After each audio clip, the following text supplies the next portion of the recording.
এখানে এখানে যে মাল দেওয়া হয়েছে কিছু কিছু অসাধু ব্যবসায়ীরা আছে তারা লাইনও মানুষ 10 টাকা 5 টাকা দিয়ে লাইনও মানুষ সাড়া করে 4-5 বার নেয় এবং পিফা আমি দাঁড়ানো অবস্থায় দেখলাম বড় 2টা তেলর পিফা নিচে এই মনে আরেকটা পিফা নিচে আমি অনুরোধ করবো এই সমস্ত প্রতি প্রশাসন একটু নজরদারি রাখা লাগে। ইনশাল্লাহ আমাদের লড়াইটা তো শেষ পর্যন্ত, আমরা তো এখান থেকে পালিয়ে যাওয়ার কোনো সুযোগ নাই, আমরা শেষ পর্যন্ত লড়াই করে যাব।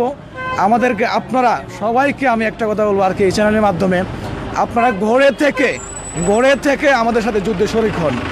আপনারা যদি গড়ে থাকেন তাহলে আমরা ধরে নেব যে আমরা যে যুদ্ধ করছি মাঠে আমাদেরকে আপনারা সাহায্য করছেন, এটাই কথা।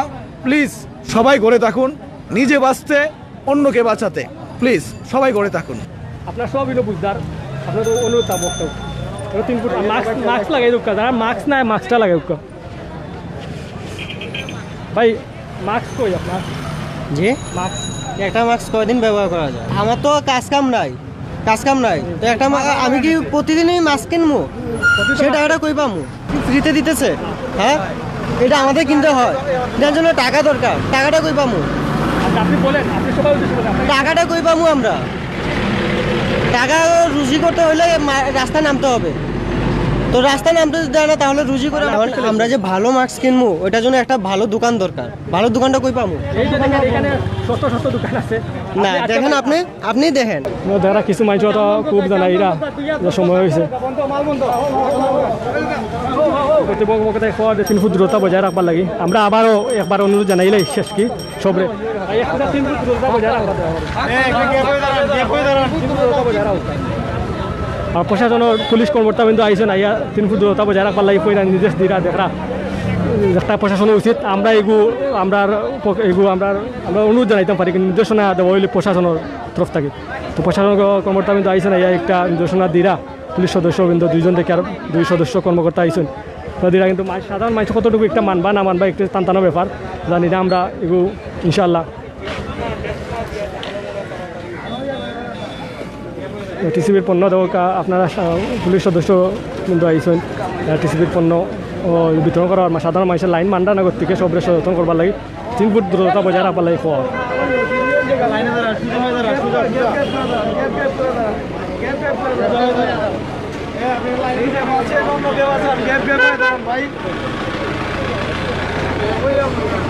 সাব ইন্সপেক্টর স্যার জনাব বন্দরবাজার পুলিশ ফাঁড়ির আকবর ভুইয়া স্যারের কাছে জানতে চাচ্ছি যে স্যার আপনাদের যে বর্তমানে যে আমরা তো ওই যে রেজিস্ট্রারি মাঠ থেকে আসছি, এখন একই পরিস্থিতি দেখছি যে এইখানেও সাধারণ মানুষ যে সামাজিক দূরত্বটা 3 ফুট দূরত্বটা কেউ বজায় রাখছে না।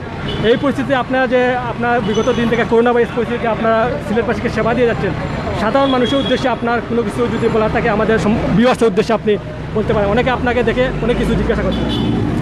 অনেক ধন্যবাদ। এই মুহূর্তে যারা আমাকে দেখতে পাচ্ছেন আমি সবাইকে শুভেচ্ছা জানাচ্ছি। আসলে এই করোনাতে সারা পৃথিবী এখন একটা যে মহামারী করোনাতে আমরা খুবই দুর্দশাগ্রস্ত, হতাশাগ্রস্ত, খুবই চিন্তিত।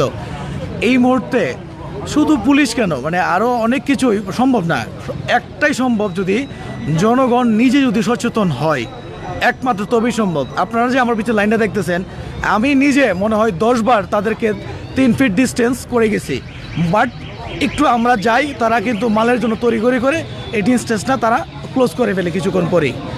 আমি সবাইকে আপনাদের চ্যানেলের মাধ্যমে সবাইকে একটা জিনিস বলতে চাই যে আমরা যদি সচেতন না হই, মানে আমরা এই করোনা থেকে কিন্তু মুক্তি হতে পারবো না। আমরা এই যে পুলিশকে দোষ দিব, ডক্টর এটা ওইটা কারো কোনো দরকার নাই। নিজে সচেতন হয়ে প্রত্যেকটা লোক যেখানে দাঁড়াবো আমার আশপাশ লোক থেকে 3 ফিট দূরত্ব থাকবে, কারণ কাছাকাছি আসলে আমরা জানি এটা সংস্পর্শের মাধ্যমে এই রোগটি ছড়ায়। কাছাকাছি আসলেই ধরেন একটা এখন বিজ্ঞানীদের যে নতুন আবিষ্কার, একটা নির্দিষ্ট দূরত্বের কাছে থেকে কথা বললেও কিন্তু এটা সংক্রমণ হতে পারে। আমাদেরকে মাস্ক লাগানো উচিত, এই যে তারপরে যে হাতে গ্লাভস লাগানো উচিত, সব কিছুর পরেও আবার 3 ফিট দূরত্ব বজায় রাখা উচিত। একটাই কথা, আমি একটা কথা আগে একটা চ্যানেলে বলছিলাম যে এটা যদি আল্লাহ আমাদের যে একটা গজব দিচ্ছেন, এটা যদি বায়ুবাহিত হতো তাহলে তো উপায় ছিল না, কিন্তু এটা আমাদের সৌভাগ্যদের বায়ুবাহিত না, এটা সংস্পর্শ লাগে, ছোঁয়াছে। তা আমরা সংস্পর্শ বাদ দিয়ে আমি তো বলবো আরে বাঁচার জন্য মানুষ কত কিছু করে, ঘরে থাকেন না, একদম 24 ঘন্টা ঘরের ভিতরে থাকুন, বিশেষ কাজ ছাড়া, জীবন মরণ কাজ ছাড়া তো বের হওয়ারও দরকার নাই। কেন বের হব আমরা? বের হওয়ারই কোনো দরকার নাই। ঘরে থাকুন, সুস্থ থাকুন এবং আরেকজনকে সুস্থ রাখুন। ধন্যবাদ সবাইকে। আপনারা জানেন যে অবগত আছেন যে গতকাল সিলেট বিভাগ আওতাধীন হবিগঞ্জ জেলাতে 10 জন করোনা রোগী শনাক্ত হয়েছে। এমনকি গত পরশু আমাদের শাহপুরান থানা আওতাধীন খাদিমপাড়া ইউনিয়নে একজন করোনা রোগী শনাক্ত হয়েছে। কিন্তু এরপরে দেখতেছি যে অনেকেই কিন্তু বর্তমানে কিন্তু সামাজিক যোগাযোগ মাধ্যমে কিন্তু সবাই আছে, কিন্তু এরপরে কিন্তু অনেকে জানা সত্ত্বেও কিন্তু অনেকেই সচেতন হচ্ছে না এবং সতর্কতা অবলম্বন করছে না। বিশেষ করে সিলেটবাসী যে বর্তমানে যে আমরা অনেক লাইভ করছি বিগত প্রায় 1 মাস যাবৎ, কিন্তু আমরা যতটুকু দেখতে পাচ্ছি যে প্রশাসন নির্দেশনা কিন্তু অনেকেই মানতে নারাজ। এখানে অনেকেই আছে যারা বর্তমানে মাস্ক পর্যন্ত ব্যবহার করছে না। আমরা একজন ভাইকে এখানে জিজ্ঞাসা করেছিলাম যে ভাই আপনি কেন মাস্কটা ব্যবহার করছেন না, উনি আমাদের প্রতি খুব প্রকাশ করছে। উনি আরও উল্টা বলতেছে যে ওনার টাকা নেই, এইটা নেই। অনেক মানুষ অনেকভাবে প্রতিবাদ করতেছে, অনেকে হয়তো বা আমার এই বিষয়টা অনেকে সুন্দরভাবে গ্রহণ করতেছে না। তা আপনি যদি আমাদের এখানে প্রায় 1000-এর উপরে আমার ভিউয়ার্স জয়েন্ট আছে, আমাদের সিলেট টু লন্ডন চ্যানেল থেকে আমরা লাইভ করতেছি। আপনার ভিউয়ার্সের উদ্দেশ্যে আপনি কোনো কিছু বলা থাকলে সিলেটবাসীর উদ্দেশ্যে আপনি যদি বিশেষ করে কোনো একটা বক্তব্য আপনি দেবেন। আমি মনে করি এখন নতুন করে যে জেলাগুলো সংক্রমিত হচ্ছে এর মধ্যে সিলেট কিন্তু সবচেয়ে অ্যালার্মিং রেটে আছে এখন, কারণ এই সিলেট বিভাগের মধ্যে শুরু হয়ে গেছে। আপনি অলরেডি বলছেন, ধন্যবাদ আপনাকে, আপনি খবর রাখছেন। অলরেডি এই যে গত একদিনে 10 জন আপনার যে হবিগঞ্জে এবং আমাদের যে খাদিমপাড়ায় একটা ছেলে সে তার ধরা পড়ছে। আশ্চর্য ব্যাপার, একজনকে ধরা পড়ার পরে সে কোয়ারেন্টাইন মেনটেন করবে অথচ সে পালিয়ে যায়, তাকে পুলিশ বা অন্যান্য লোকরা ধরে আনতে হয়। কেন ভাই, এটা কেন হবে? আপনি নিজের দায়িত্বে নিজে কোয়ারেন্টাইন মেনটেন করা দরকার। আপনি ইনফেক্টেড হয়ে গেলে আপনি আইসোলেশন মেনটেন করা দরকার। এটা হচ্ছে না প্রত্যেককেই, এবং আমি মনে করব যারা গণমাধ্যম কর্মী যারা আছেন এখানে তাদেরও কিন্তু একটা বিশাল দায়িত্ব। এখানে আমরা যারা জানি এখন মোটামুটি একটু যারা কাজকর্ম নেই বা বিভিন্ন প্রতিষ্ঠানে আছে, যেগুলো প্রতিষ্ঠান বন্ধ, তারা কিন্তু বাসাতেই আছে। বেশিরভাগ মানুষই মোটামুটি ঘরে আছে, তারা কিন্তু মোটামুটি মিডিয়ার সাথে সম্পৃক্ত আছে বিভিন্নভাবে। আপনাদের এই যে অনলাইনগুলো দেখতে পাচ্ছে, তো এটার মাধ্যমে আপনারাও কিন্তু সব সময় একটা উদ্বুদ্ধ করতে হবে ঘরে থাকার জন্য। আপনারা যদি বলেন এবং আমরা যেভাবে কাজ করে যাচ্ছি, ইনশাল্লাহ আমাদের লড়াইটা তো শেষ পর্যন্ত, আমরা তো এখান থেকে পালিয়ে যাওয়ার কোনো সুযোগ নাই। আমরা শেষ পর্যন্ত লড়াই করে যাব।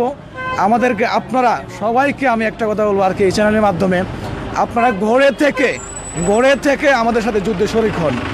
আপনারা যদি ঘরে থাকেন তাহলে আমরা ধরে নেব যে আমরা যে যুদ্ধ করছি মাঠে আমাদেরকে আপনারা সাহায্য করছেন, এটাই কথা।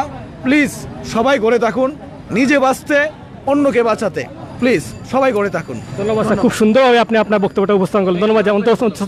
আমরা সিলেট লন্ডন চ্যানেল থেকে লাইভ করতেছি, আপনি ইনশাআল্লাহ দেখবেন, আমাদের চ্যানেলের সঙ্গে সবসময় থাকবেন। ধন্যবাদ স্যার, ধন্যবাদ আপনাদেরকে।